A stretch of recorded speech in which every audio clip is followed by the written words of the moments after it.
اس کائنات کو پیدا کیا، زمین و آسمان کو بنایا، انسانوں کی تخلیق کی اور ان کے تخلیق کرنے کا مقصد بھی بتلا دیا۔ چنانچہ ارشاد ہوا وَمَا خَلَقْتُ الْجِنَّ وَالْإِنسَ إِلَّا لِيَعْبُدُونِ کہ ہم نے جنوں اور انسانوں کو صرف اور صرف اپنی بندگی کے لیے پیدا فرمایا۔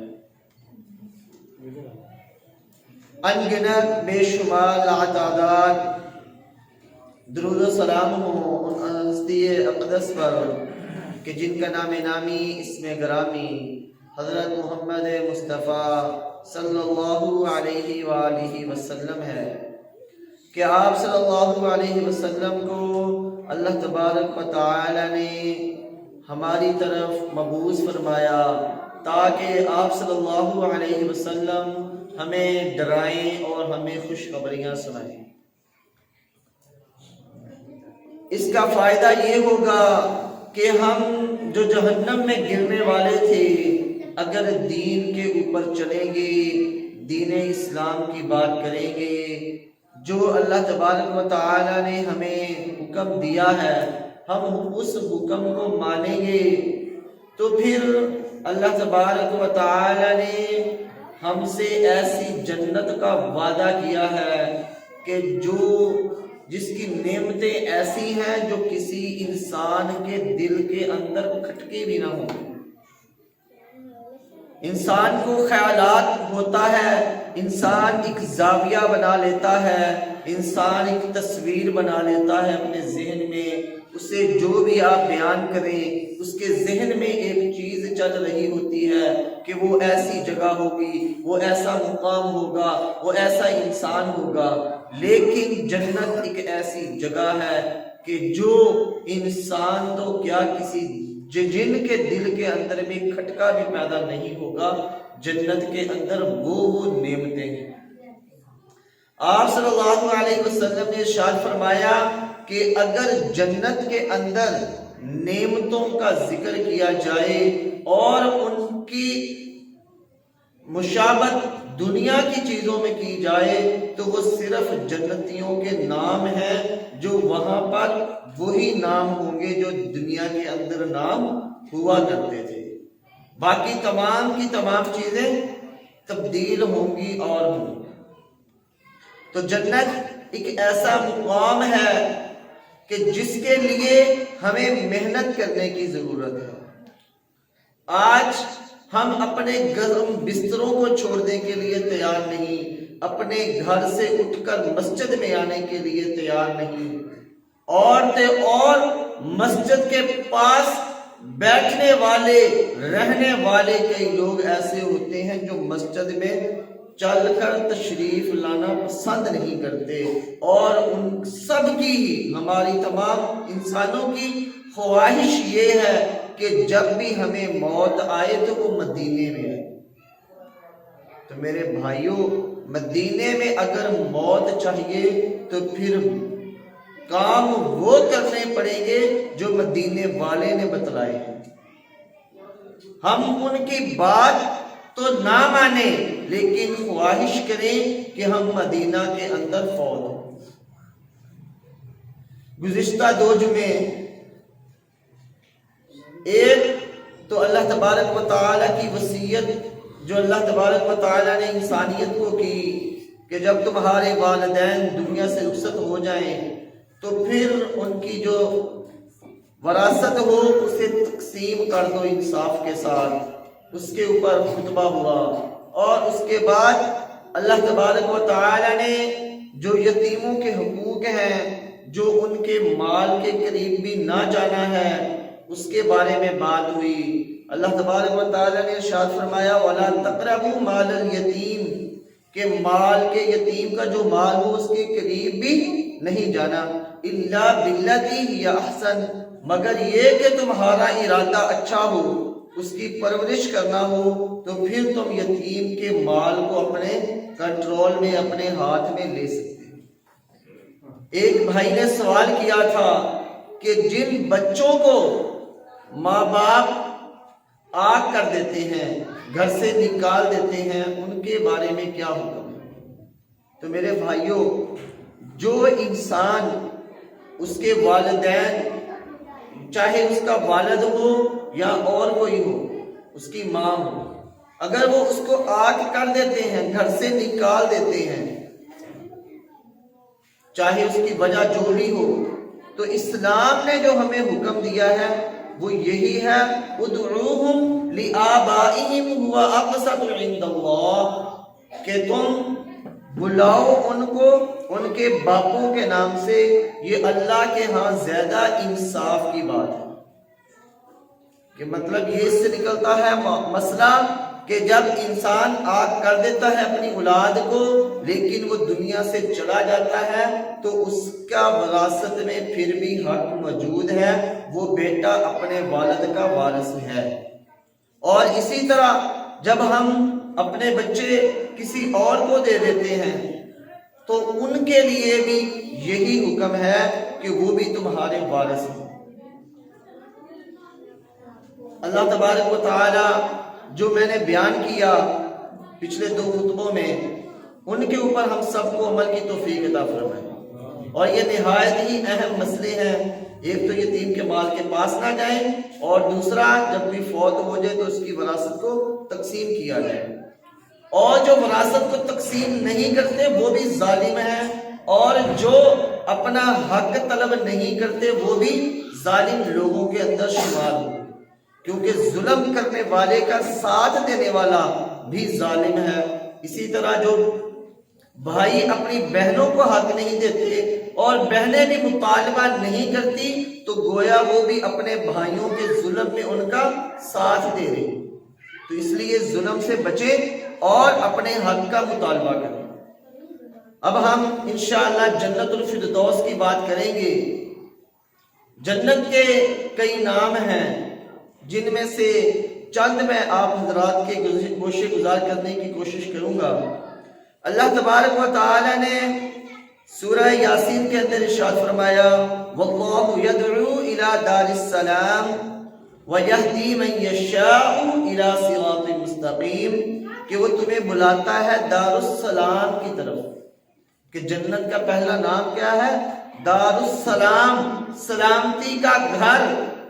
وَيَهْدِي مَن يَشَاءُ إِلَىٰ صِرَاطٍ مُسْتَقِيمٍ، اور وہ تمہاری رہنمائی بھی کرتا ہے، چاہتا ہے کہ تم سیدھے راستے کے اوپر چلو۔ اور جنت کا دوسرا نام دار المتقین ہے، متقین کے رہنے کی جگہ یا متقین کا گھر۔ اللہ تبارک و تعالی قرآن مجید کے اندر ارشاد فرماتے ہیں، وَقِيلَ لِلَّذِينَ اتَّقَوْا مَاذَا أَنزَلَ رَبُّكُمْ قَالُوا خَيْرًا لِلَّذِينَ أَحْسَنُوا فِي هَٰذِهِ الدُّنْيَا حَسَنَةٌ وَلَدَارُ الْآخِرَةِ خَيْرٌ وَلَنِعْمَ دَارُ الْمُتَّقِينَ۔ یہاں پر اللہ تبارک و تعالی نے جنت کو دار المتقین کہا، اور تیسرا نام دار القرار ہے۔ یا قوم انما هذه الحیاة الدنیا متاع وان الآخرة هی دار القرار۔ اے میری قوم کے لوگوں، یہ دنیا کی زندگی تو بس چند روز کی ہے، اور قرار کی جگہ تو آخرت کی ہی ہے۔ یہاں پر دار القرار جنت کو بلایا گیا، اور جنت کا چوتھا نام دار المقام امین ہے، جیسا کہ اللہ تبارک و تعالی قرآن مجید کے اندر ارشاد فرماتے ہیں، ان المتقین فی مقام امین فی جنات وعیون۔ یہاں پر اللہ تبارک و تعالی نے مقام امین جنت کا نام بتلایا ہے، اور جہاں پر کیا ہوں گے؟ باغ ہوں گے اور چشمے بہ رہے ہوں گے۔ اور اللہ تبارک و تعالی نے جو پانچواں نام بتلایا ہے وہ دار الآخرہ ہے، وَلَدَارُ الْآخِرَةِ خَيْرٌ لِلَّذِينَ اتَّقَوْا أَفَلَا تَعْقِلُونَ، آخرت کا گھر ہی بہترین گھر ہے، اور وہ کن لوگوں کے لیے ہے؟ ان لوگوں کے لیے جنہوں نے تقوی اختیار کیا۔ کیا تم عقل سے کام نہیں لیتے؟ یہاں پر اللہ تبارک و تعالیٰ نے اس کے بعد سوالیہ نشان چھوڑا ہے۔ انسان جب دنیا میں ہوتا ہے نا، اس کے لیے بعض لوگوں کی جتنا دل کے اندر ایمان ہوتا ہے نا، اتنی ہی آخرت کے ساتھ انسان کی کوشش ہوتی ہے، اور آخرت کے اوپر یقین ہوتا ہے کہ جنت ہے جہنم ہے۔ جتنا ایمان مضبوط ہوگا اتنا ہی عقیدہ اس کا مضبوط ہوگا کہ جنت اور جہنم اللہ تبارک و تعالیٰ نے تیار کی، اور جتنا ایمان کمزور ہوگا اتنا ہی آخرت کے ساتھ انسان کا لگاؤ، اس کا ایمان، اس کا یقین بھی کمزور ہوگا۔ تو اس لیے اپنے ایمان کو مضبوط رکھیں، دین کی تعلیم حاصل کریں، احادیث کا مطالعہ کریں، قرآن کو سمجھ کر پڑھیں۔ اللہ تبارک و تعالیٰ فرماتے ہیں افلا یتدبرون القرآن، کیا وہ قرآن میں غور و فکر نہیں کرتے؟ تو ہمیں چاہیے کہ ہم قرآن کو غور و فکر سے پڑھیں۔ قرآن کو صرف پڑھنا نہیں ہے بلکہ اسے سمجھ کر پڑھنا ہے، تاکہ وہ ہمارے لیے ذریعہ نجات بنے۔ اور اس کے بعد اللہ تبارک و تعالی جنت کو جنات النعیم کے نام سے بلا رہے ہیں۔ والسابقون السابقون اولئک المقربون فی جنات النعیم۔ یہاں پر جنت کو جنت النعیم کہا گیا، اور آگے والے ہی ہیں، وہی تو مقرب لوگ ہیں، نعمت بھری جنتوں میں رہیں گے۔ اور اس کے بعد اللہ تبارک و تعالی نے جو 7واں نام بتلایا ہے وہ جنات عدن ہے۔ اللہ تبارک و تعالی ارشاد فرماتے ہیں اولئک لہم جنات عدن تجری من تحتها الانہار، اور وہی لوگ ہیں جن کے لیے اللہ تبارک و تعالی نے عدن جنت تیار کی ہے جس کے نیچے سے نہریں بہتی ہیں۔ تو یہاں پر اللہ تبارک و تعالی نے جو ہمیں 7 نام بتلائے ہیں وہ ذکر کیے ہیں۔ اس کے علاوہ احادیث کے اندر بھی بے شمار نام آتے ہیں، جیسا کہ آپ صلی اللہ علیہ وسلم نے فرمایا کہ جب بھی تم جنت کا سوال کرو تو جنت الفردوس کا سوال کرو۔ جنت الفردوس سب سے اعلیٰ جنت ہے، تو اس لیے جنت الفردوس کا سوال کیا کریں۔ اللہم انا نسألک الجنت الفردوس، اے اللہ ہم بھی تجھ سے جنت الفردوس کا سوال کرتے ہیں۔ آمین آمین کیا دیا کریں۔ اور جنت کے اندر باغات جو ہیں، پھل ہیں، وہ ایسے پھل ہوں گے کہ جو نہ تو دنیا کے اندر ان کے ذائقے ملیں گے اور نہ ہی ان پھلوں کا دنیا کے پھلوں سے مقابلہ ہے۔ جنت کے اندر ایک روایت کے اندر آتا ہے جو انگور ہوگا وہ بھی ہمارے مٹکے جتنا ہوگا، اتنے بڑے بڑے انگور ہوں گے۔ اور جنت کے اندر جب انسان جائیں گے وہ تمام قسم کی جو پریشانیاں مصیبتیں انسان کے ساتھ ڈیلی چلتی ہیں، ضروریات زندگی، وہ ختم ہو جائیں گی۔ وہاں پر موت کو موت دے دی جائے گی۔ ایک روایت کے اندر آتا ہے کہ جب موت کو موت دی جائے گی تو اگر مرنا اس کے بعد ممکن ہوتا تو جہنمی اس غم سے مر جاتے کہ اب ہمیں موت کبھی نہیں آئے گی، اور اگر جنتیوں کے لیے مرنا ممکن ہوتا تو جنتی اس خوشی سے مر جاتے کہ اب ہمیں موت نہیں آئے گی۔ لیکن موت کو جب موت دے دی جائے گی تو پھر جنتی ہمیشہ عیش و عشرت کی زندگی گزاریں گے۔ ان کے لیے ہر وہ چیز ہوگی جس کی وہ خواہش کریں گے۔ آپ صلی اللہ علیہ وسلم ایک دفعہ جنت کا تذکرہ کر رہے تھے، جنت کی نعمتوں کو بیان کر رہے تھے۔ آپ صلی اللہ علیہ وسلم نے ارشاد فرمایا، وہاں پر جنت کے اندر ایک آدمی سوال کرے گا، یا رب العالمین میں کھیتی باڑی کرنا چاہتا ہوں۔ اللہ تبارک و تعالیٰ پھر پوچھے کہ کیا تیرے لیے میری نعمتیں نہیں ہیں جو تو خود محنت کرنا چاہ رہا ہے؟ وہ کہے گا سب کچھ ہے، لیکن میں چاہتا ہوں کہ میں دوبارہ سے کھیتی باڑی کر کے کھانا کھاؤں۔ تو پھر وہ کھیتی باڑی کے لیے جو زمین ہوگی اس کے اندر بیج کو اگائے گا اور وہ فوراً اگ جائے گا اور وہ بڑا ہو جائے گا، حتیٰ کہ وہ احد پہاڑ جتنا ہو جائے گا۔ تو جو صحابی دیہاتی تھے انہوں نے کہا، یا رسول اللہ ضرور وہ انصار میں سے ہوگا یا قریش میں سے ہوگا، انہی لوگوں کو کھیتی باڑی کرنے کا شوق ہے۔ تو جنت کے اندر انسان جو خواہش کرے گا اس کی ہر خواہش پوری کر دی جائے گی، اور انسان جب اولاد کی خواہش کرے گا تو اللہ تبارک و تعالیٰ کے حکم سے اسی ٹائم حمل ہوگا اور پھر حمل وضع ہو جائے گا اور ان کے ہاں اولاد پیدا ہو جائے گی۔ وَبَشِّرِ الَّذِينَ آمَنُوا وَعَمِلُوا الصَّالِحَاتِ أَنَّ لَهُمْ جَنَّاتٍ تَجْرِي مِن تَحْتِهَا الْأَنْهَارُ۔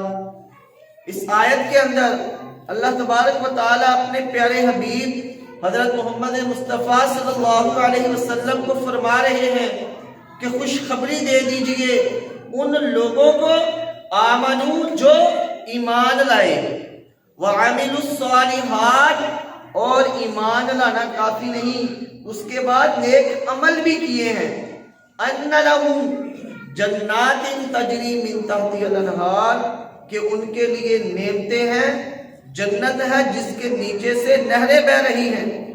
کلما رزقوا منها من ثمرۃ الرزق، جب کبھی انہیں رزق دیا جائے گا، پھلوں کا رزق، قالوا هذا الذي رزقنا من قبل واتوا به متشابها، تو وہ کہیں گے یہ تو وہی ہے جو ہم پہلے دیے گئے تھے یا اس سے ملتا جلتا۔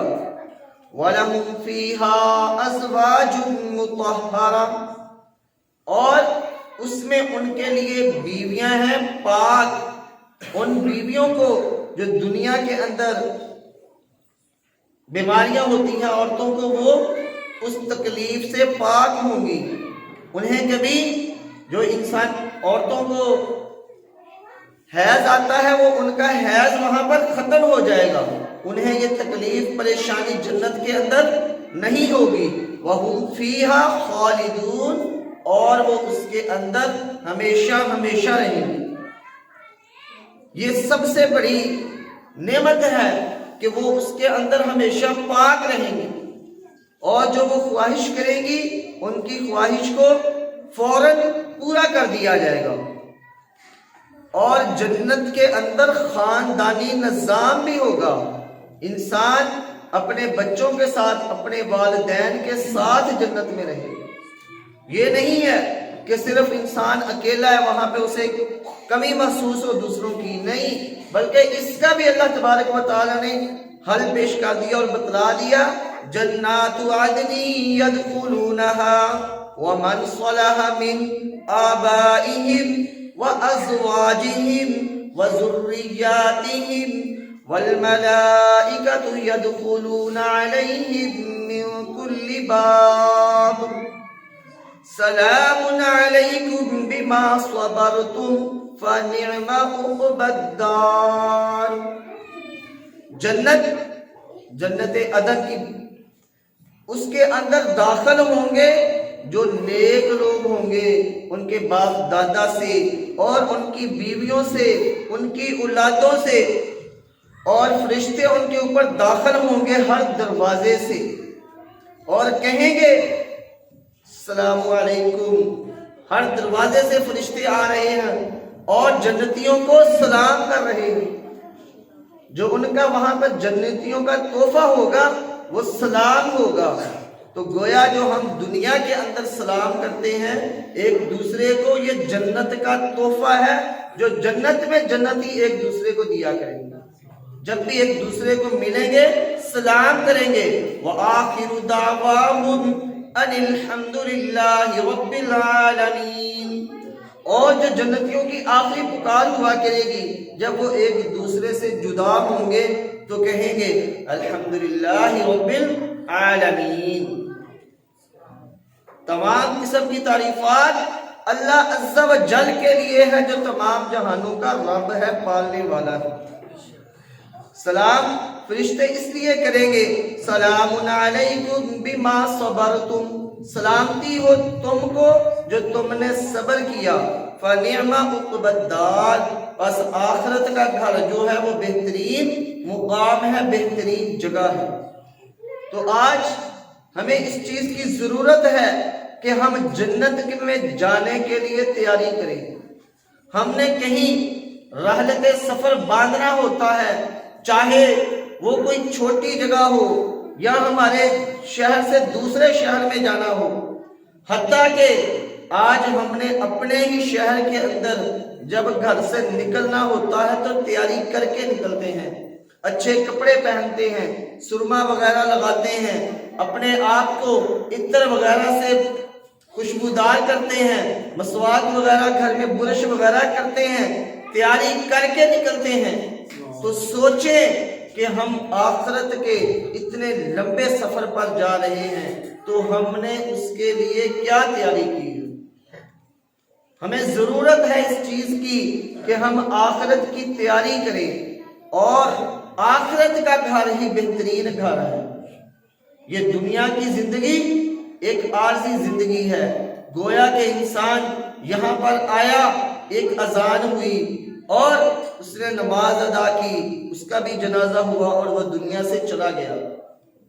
اگر دنیا کی قیمت اللہ تبارک و تعالیٰ کے ہاں ایک مکھی کے پر کے برابر بھی ہوتی تو آپ صلی اللہ علیہ وسلم نے فرمایا کہ کسی کافر کو رزق نہ دیا جاتا۔ اللہ کے ہاں دنیا کی قیمت ایک مکھی کے پر کے برابر بھی نہیں ہے۔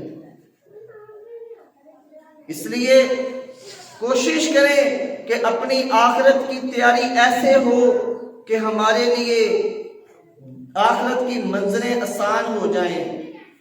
جب بھی رات کو سونے لگیں، ایک بہترین عمل بتلا رہا ہوں، آپ صلی اللہ علیہ وسلم نے فرمایا کہ ایک 30 آیات والی سورت ہے، وہ اپنے پڑھنے والے کے لیے قیامت کے دن اللہ تبارک و تعالیٰ سے جھگڑا کرے گی۔ پوچھا گیا یا رسول اللہ صلی اللہ علیہ وسلم وہ کون سی سورت ہے؟ آپ نے فرمایا سورۃ الملک، جس کے اندر 30 آیات ہیں اور زیادہ سے زیادہ 2-3 منٹ، یا کوئی بہت سلو بھی پڑھنے والا ہو تو اس کے 5 منٹ لگیں گے اس سورت کی تلاوت کرتے ہوئے۔ تو اس سورت کو تلاوت کر کے سویا کریں تاکہ کل قیامت کے دن یہ اللہ کے ہاں ہماری سفارشی ہو۔ وہ کام کر لیں جو بہتر ہے ہمارے لیے۔ جب انسان کو موت آ جائے گی، وہ دنیا سے چلا جائے گا تو اس کی خواہش ہوگی کہ کاش مجھے 2-4 سیکنڈ دے دیے جائیں، 5 سیکنڈ دے دیے جائیں، جس کے اندر میں وصیت کر رہا ہوں کہ میرے تمام کے تمام مال کو اللہ کے راستے میں وقف کر دیا جائے، اللہ کے راستے میں خرچ کر دیا جائے۔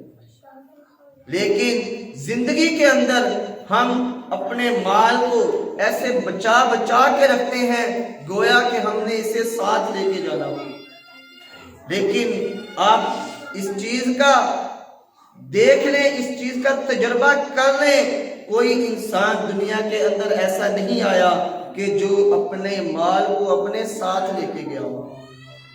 انسان جب آتا ہے تو خالی ہوتا ہے، اور جب جاتا ہے تو اس کے کفن کے علاوہ اس کے پاس ایسی کوئی چیز نہیں ہوتی جو وہ دنیا سے لے کے جا رہا ہو۔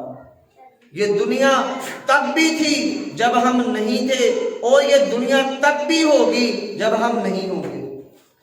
انسانوں کا خیال ہوتا ہے کہ شاید میں اس دنیا سے چلا جاؤں گا تو میرے بعد یہ دنیا کا نظام رک جائے گا، یہ دنیا والے تھم جائیں گے۔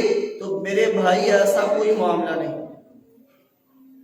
ایک حکایت پڑھی میں نے کہ ایک انسان بندہ تھا مارکیٹ کے اندر، جب اس نے دیکھا کہ اس کا کوئی دوست فوت ہو گیا ہے، اس نے کہا یار اتنا بڑا آدمی فوت ہو گیا ہے اور ان کو پرواہ ہی نہیں ہے، جس دن میں فوت ہوں گا اس دن پوری مارکیٹ میں سناٹا چھایا ہوگا۔ تو اللہ کا کرنا ایسا ہوا، دیکھنے والے نے دیکھا جس سے وہ بات کر رہا تھا کہ کچھ ہی عرصے بعد وہ اچانک سے فوت ہو گیا، اور اس نے اس کے بھائی کو دیکھا کہ بارش ہو رہی ہے اور اس کی میت گھر میں پڑی ہوئی ہے، اور اس کا بھائی مارکیٹ کے اندر اپنی دکان کھول کے بیٹھا ہوا ہے۔ جب پوچھنے والے نے پوچھا کہ تیرا بھائی فوت ہو گیا ہے، اس نے کہا یار جانے والا چلا گیا، اب یہ دودھ ہے دہی ہے یہ خراب ہو جائیں گے اور جنازے میں بھی ٹائم ہے، تو میں نے سوچا کہ اس جنازے سے پہلے پہلے ان کو بیچ لوں، ان کو فروخت کر دوں۔ تو میرے بھائیوں، دنیا کا نظام چلتا رہتا ہے، اس لیے کوشش کریں کہ ایسے اعمال کریں کہ جس کے کرنے سے آپ کے دنیا سے جانے کے بعد بھی آپ کے لیے صدقہ جاریہ ہوتا رہے۔ اللہ تبارک و تعالی سے دعا ہے کہ اللہ تبارک و تعالی ہم سب کو جنت الفردوس کے اندر داخل ہونے والے کام کرنے کی توفیق عطا فرمائے۔ وآخر دعوانا ان الحمد للہ رب العالمین۔